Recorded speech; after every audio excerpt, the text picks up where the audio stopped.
Halo, selamat pagi. Sangat senang hari ini bersama saya, Maria Lilita Guterres, menyapa teman-teman di dalam presentasi pra-proposal mata kuliah metodologi penelitian dengan judul Variasi Konsentrasi NaOH terhadap dedekitosan limbah udang windu Panaeus monodon sebagai bahan baku membran komposit kitosan silika untuk aplikasi DMFC.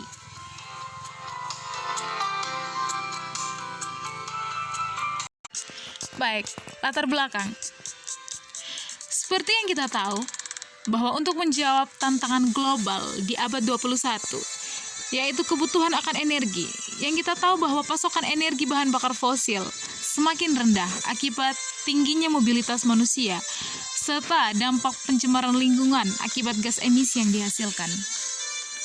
Maka, saat ini telah dikembangkan sel bahan bakar atau fuel cell sebagai energi alternatif yang ramah lingkungan. DMFC atau Direct Methanol Fuel Cell adalah salah satu jenis sel bahan bakar yang menjanjikan untuk diaplikasikan terutama di dalam bidang transportasi karena beberapa keunggulan. Seperti yang pertama, menggunakan metanol sebagai bahan bakar, kemudian mampu bekerja pada suhu rendah, memiliki efisiensi kinerja yang tinggi dan ramah lingkungan. Adapun salah satu komponen penting di dalam DMFC, yaitu membran elektrolit. Membran ini sebagai sarana transportasi ion hidrogen atau sebagai pembatas kedua elektroda. Membran elektrolit yang diinginkan untuk aplikasi DMFC haruslah memenuhi kriteria berikut, yaitu mampu beroperasi pada suhu tinggi, memiliki stabilitas mekanik dan kimia yang baik, konduktivitas proton yang tinggi, permeabilitas metanol yang rendah, dan harga relatif murah. Membran untuk aplikasi DMFC banyak terbuat dari Nafion. Namun, Nafion masih memiliki kekurangan, yaitu tidak dapat beroperasi pada suhu tinggi, harga yang mahal, dan permeabilitas metanol yang tinggi. Oleh karena itu, dibutuhkan material alternatif untuk membuat membran elektrolit yang memiliki sifat dan kinerja yang lebih baik. Di dalam penelitian ini, material dipilih adalah kitosan dan silika untuk membuat sebuah membran komposit. Hal ini karena beberapa sifat dari kitosan maupun silika sebagai membran komposit. Yang pertama adalah biodegradable, ramah lingkungan, memiliki efektivitas pemisahan yang relatif tinggi. Kita dapat memanfaatkan sumber daya yang tersedia, yaitu kitosan dan silika, dan mampu menyeimbangkan antara sifat hidrofilik dan hidrofobik pada membran. Tujuan penelitian dan rumusan masalah berdasarkan latar belakang yang telah disampaikan. Sebenarnya tujuan dari penelitian ini adalah kita ingin menghasilkan suatu kitosan yang dibuat dari limbah kulit udang windu dengan 3 variasi konsentrasi NaOH pada saat tahap deasetilasi kitin, sehingga kita memperoleh kitosan dengan kualitas yang terbaik untuk kita gunakan sebagai bahan dasar atau matriks pada pembuatan membran komposit kitosan silika. Kemudian rumusan masalah, kita ingin tahu bagaimana pengaruh variasi NaOH terhadap dedekitosan limbah kulit udang windu, serta kita ingin tahu kualitas kitosan sebagai membran komposit kitosan silika untuk aplikasi DMFC.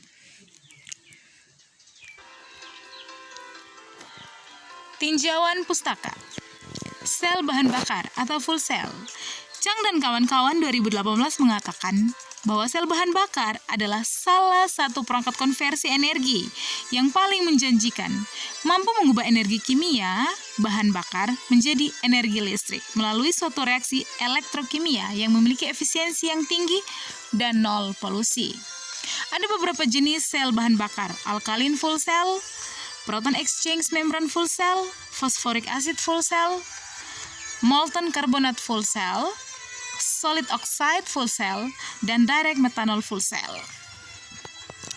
Pilihannya adalah pada direct methanol fuel cell, karena sel bahan bakar ini mampu menggunakan metanol dalam menghasilkan energi listrik. Kemudian, DMFC menggunakan membran penukar proton, yaitu membran elektrolit, yang berfungsi sebagai sarana transportasi ion hidrogen dan sebagai penghubung antara reaksi di katoda dan anoda. Ini adalah skema alat pada direct methanol fuel cell. Yang kedua adalah kitosan sebagai matriks membran. Kitosan merupakan suatu polisakarida linear turunan dari senyawa kitin yang merupakan biomaterial utama penyusun cangkang hewan golongan Crustaceae. Kitosan adalah senyawa biopolimer alam yang banyak sudah dikembangkan dan aplikasinya di dalam berbagai bidang karena sifatnya yang non-toksik, polikationik, biokompatibel, dan biodegradable. Kitosan mempunyai efektivitas pemisahan relatif tinggi, namun membran kitosan juga memiliki kelemahan, yaitu kestabilan mekanik dan termal yang rendah.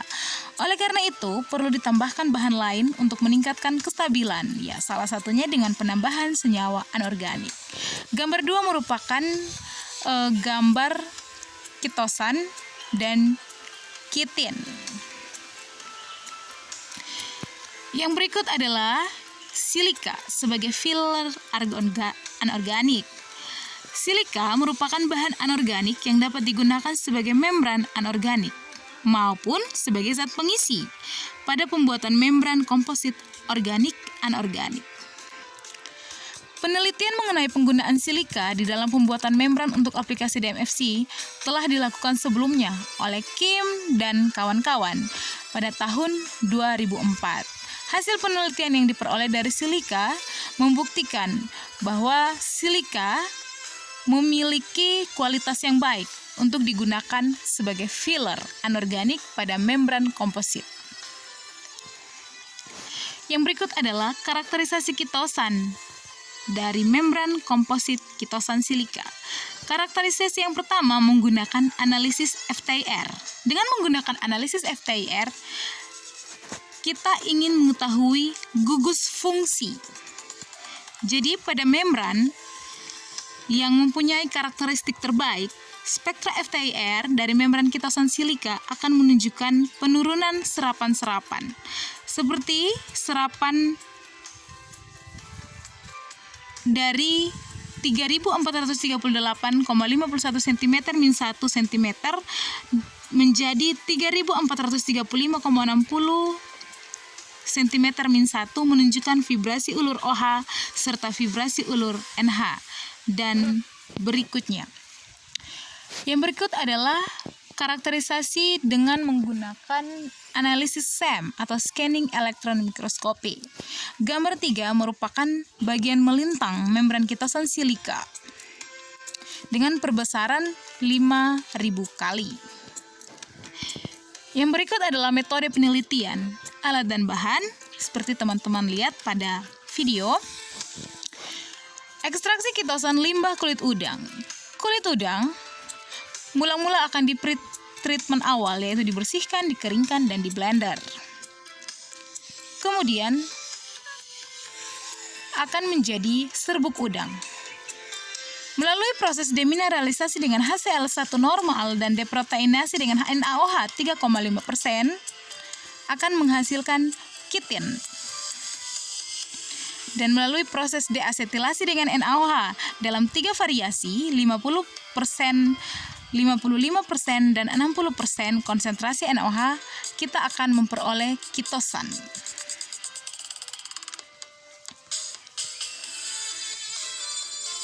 Pembuatan membran komposit kitosan silika. Kitosan akan dilarutkan di dalam larutan asam asetat 2%, dipanaskan pada suhu 65 derajat Celcius, diaduk dengan pengaduk magnetik hingga homogen, ditambahkan dengan 20 ml larutan silika 2%, diaduk selama 30 menit pada suhu 65% akan menghasilkan membran. Setelah itu, membran yang dihasilkan kita cetak di dalam cetakan membran. Kita cuci dengan air demineralisasi, kemudian kita keringkan pada suhu ruang sampai kering.